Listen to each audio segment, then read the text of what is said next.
Hi guys, we have here a story from the New York Times, March 8th of 2011, Tuesday, about a bunch of books that were lost in the war, World War II in Germany, and this librarians discovered in the Leo Baeck Institute that they found them there. They found thousands of these volumes over that they somehow came to the Leo Baeck Institute.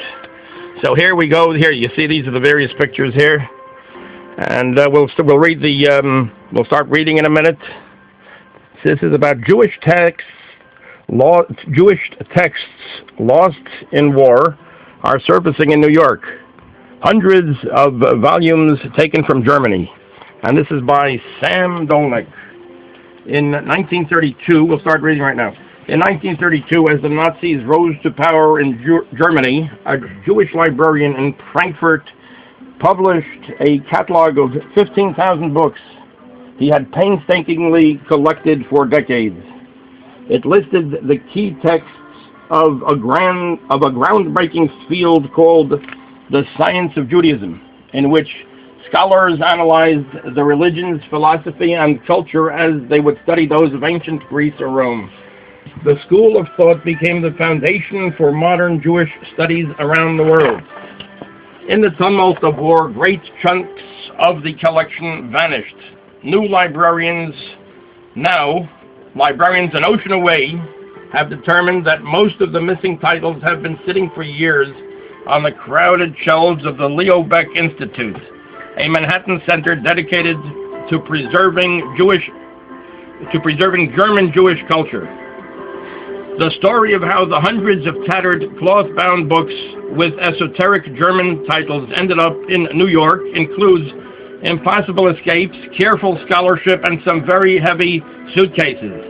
And while the exact trails of many of the volumes remain murky, they wind through book-lined apartments on the Upper West Side, across a 97-year-old woman's cluttered coffee table, and into a library's cavernous stacks.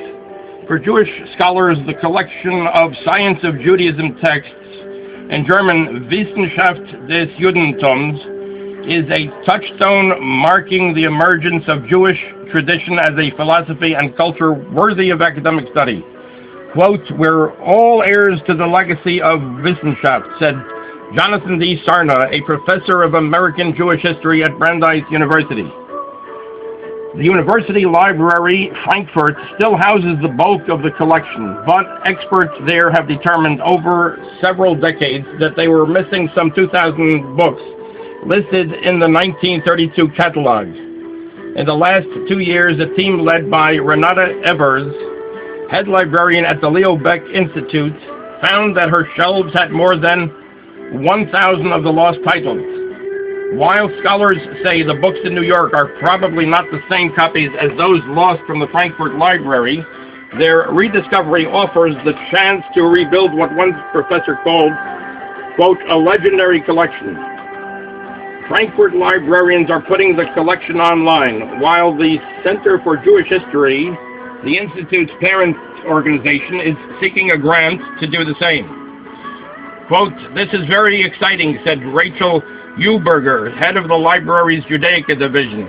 Quote, "You can reconstruct a collection that otherwise never would have come to life again."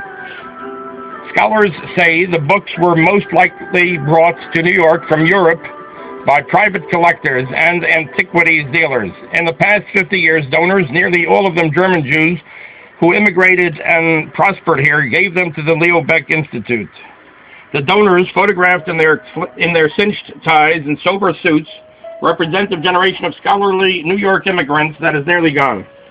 They escaped the Nazis, built new lives, and created a sophisticated community that centered on books, culture, and learning.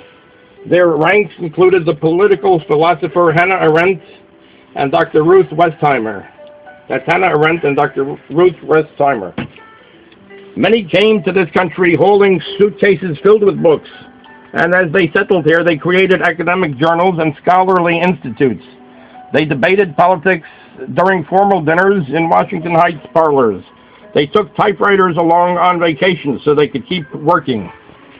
Herbert A. Strauss, who came to New York with his wife in 1946, owned one of the lost books, an 1843 volume by Ludwig Philipson. Where he got it, his widow Lottie has no idea. A historian and a professor, he was always coming home to their Upper Manhattan apartment with his arms full of tomes. Quote, "He was not only married to me," Mrs. Strauss said, "he was also married to his desk." When he died in 2005, she donated 4,500 of his books to the Leo Baeck Institute. The couple had met in Germany and escaped together to Switzerland, just steps ahead of the Gestapo. They recounted their ordeals in separate memoirs published in 1999. Mrs. Strauss, 97, a great-grandmother, recalled meeting her husband. Quote, "I was fascinated by him," she said. Quote, "He was good-looking and he had new ideas." On a recent afternoon, in her sun-drenched apartment, Mrs. Strauss pulled out her husband's brittle papers. There were Nazi-era ration cards decorated with swastikas, red for bread, blue for meat. There was a lifeguard certificate from Berlin that showed a young man, sleeves rolled up, past his elbows, smiling at something off camera. Did he carry books with him when he came to New York? Mrs. Strauss laughed. Quote, "We came here poor as church mice," she said. Quote, "You went as you were. You didn't carry a thing." She was 8 months pregnant and had one dress to her name. Mr. Strauss built his library and their life in New York. Ludwig Schwarzschild, a dermatologist, brought his library with him when he came to the United States in 1934.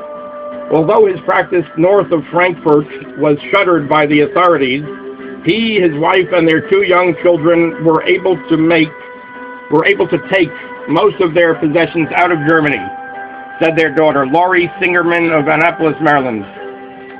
Mrs. Singerman, 78, remembered a Manhattan childhood of heavy European furniture and crowded bookcases.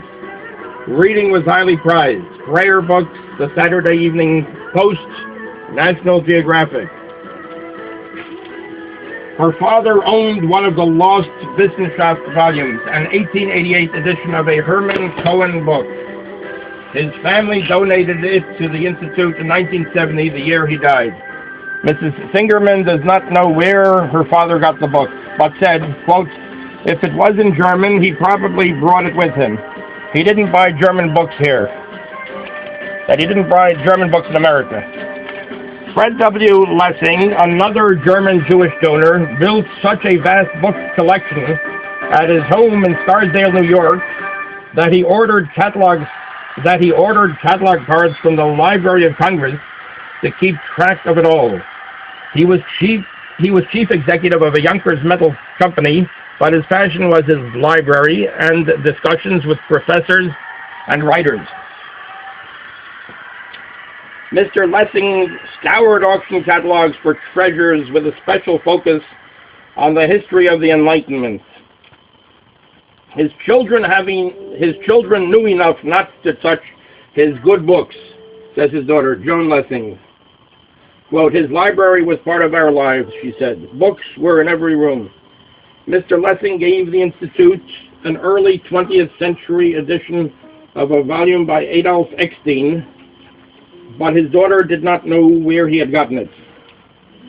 Even the Frankfurt librarian who cataloged the entire collection, Aaron Freiman, came to New York. After arriving in 1939, he went on to work at the New York Public Library. Today, his granddaughter, Ruth Dresner, lives in the Riverdale section of the Bronx. She keeps her grandfather's catalog on her shelf. She calls it his magnum opus and plans to leave it to her children. Quote, "I'm 80 years old and I'm very devoted and dedicated to perpetuating tradition," she said. Quote, "I am very proud." Now that ends that article, and here we have the pictures here. It says Lottie Strauss's husband, Herbert, had one of the books in the collection on the science of Judaism.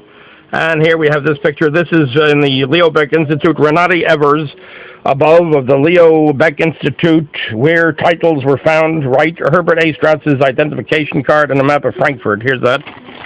And the illustration here. This is some of the books thought to be lost from the university, Library Frankfurt, that were discovered at the Leo Baeck Institute. So there we go. So this is an article by Sam Dolnick.